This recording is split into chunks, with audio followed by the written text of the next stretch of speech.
Hi, I'm here in the studio with Alice Perot, and she's a very incredible poet, and she's got a lot more accomplishments than that. I found out she's also a dancer, and she's creating a lot of different groups. So I want to ask Alice, first of all, tell me about how you got started. You were a pretty young age, I imagine.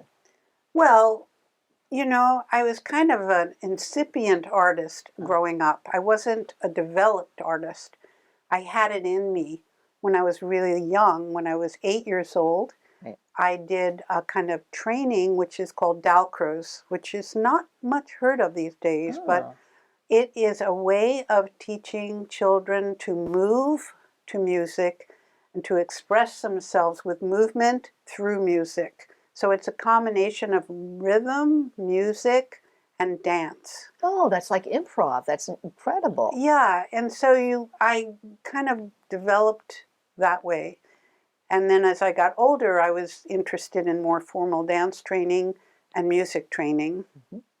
Excellent. And Hmm. so then how did you get into poetry, which I love? Thank you. Well, actually, I was studying a rhythm technique and I was trying to improve my own musicality, and I ended up using it for creating poetry. I can't Mm. express Oh, myself or explain it except to say that when you're doing rhythm, it naturally leads to rhythmic composition, and poetry is rhythm. that's right. Iambic, pentameter, etc. Yeah, Yeah. those are formal rhythms. What I learned to do was free rhythm, Oh, and that really broke me out of the mold so that I wasn't just doing da da da da da da da da da da da da da da right. da da da da da da.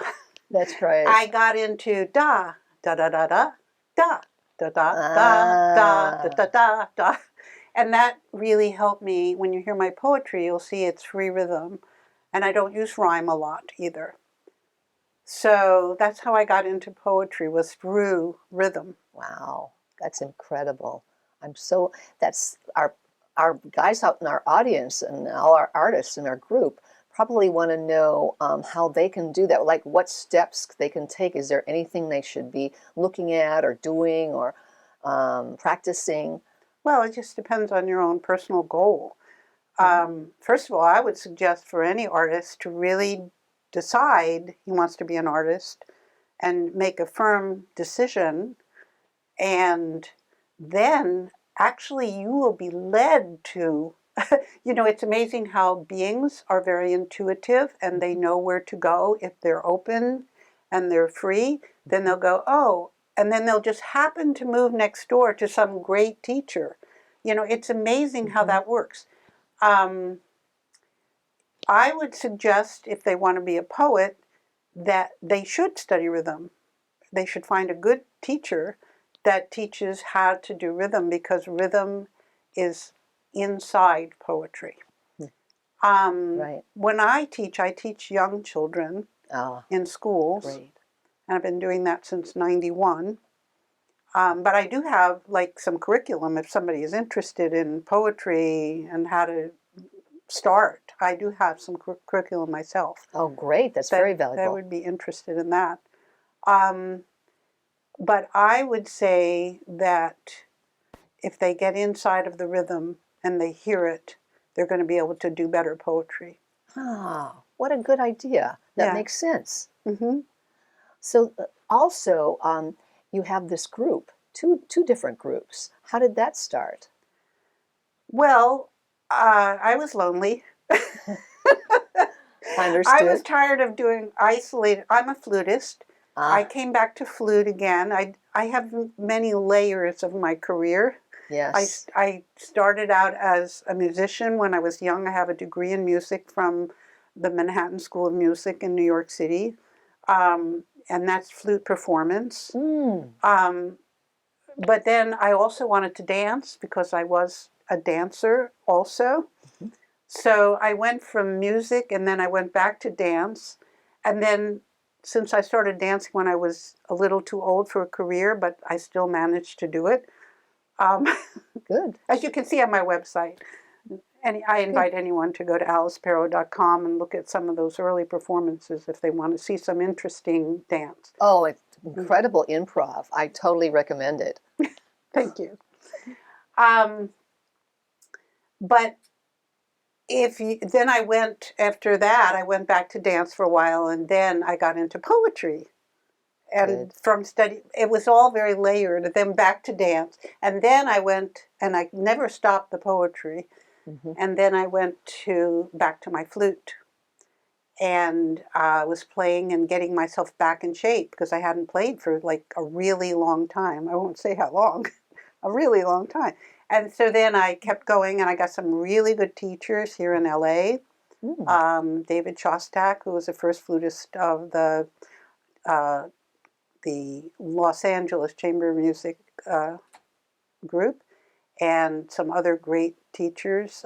Susan Greenberg was a wonderful flutist, and Paul Freed, who I studied with most recently. But I wasn't lonely because I had some teachers, which was good. But then I was lonely because once I started performing, I would get a pianist, and then she would work with me, or he would work with me for a while, and we would do some performances. But it was not, it didn't keep going. You know, it was like, it wasn't going to keep going. And I said, I want a group. So I decided, and I found Todi O'Brien, who is this absolutely amazing artist here in LA. She's a singer, she's a painter, she's a writer. Wow. She's a craftsperson. She does everything. And she wanted to be with me in this group, and she was going to be the singer, and she did some performances with me. She did my earliest logo. And we came upon the name Wind Song. We actually surveyed for the name to find out what the name should be. Good. Wind Song. And we had a guitarist at that time, Vincent Rees, who's a really wonderful professional guitarist. And we did some concerts. But then Todi had to go off and do some other things, so I had to get another soprano. So I got Veronica Bell. And I'm very happy with her. And Shoshana Hakabian and Ruben Agian, who are both Armenians. And they're my other performers in my group. They're all absolutely amazing. And we decided to have poetry in every concert as well. So you have music and poetry in your concerts, and you do this locally and whoever wants it, right? Yes. So we've done quite a lot of concerts over the last 5 years. And it's only last year that we didn't do a concert. Yeah. Which we understand why. But we're going to do a recording, and we're going to put it online, and that will be there next month, I believe. Oh, great. Yeah. When can we expect it? Well, probably sometime in March, at the end of March. Well, we haven't gotten the date yet, but when we do, we'll let people know.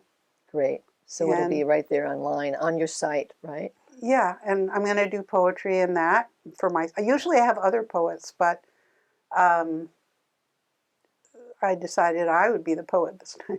Great. Can you give us one of your poems? Can you perform one of your poems for us? Oh, well, I'll do some. Should I do several poems or? Several if you want to. I'd love to hear them. Okay. Hi, I'm here with Alice Perot again, and she's written several poetry books. These are two of them, and she's going to actually read from her next big book, and we're going to enjoy some of this a lot. Thank you, Alice. This is my book, Thawed Stars. Wow. I like that name. Okay. Well, I'm going to read my poem on tools, and it just so happens that this was in the studio. It was perfect. Perfect. Yeah. A level. Poem on tools. I grow sturdy and fat, studying the rules of this universe. I'll master yet the long and short of it. Lines and dots, exact measurements you can fold up and put in your coat pocket.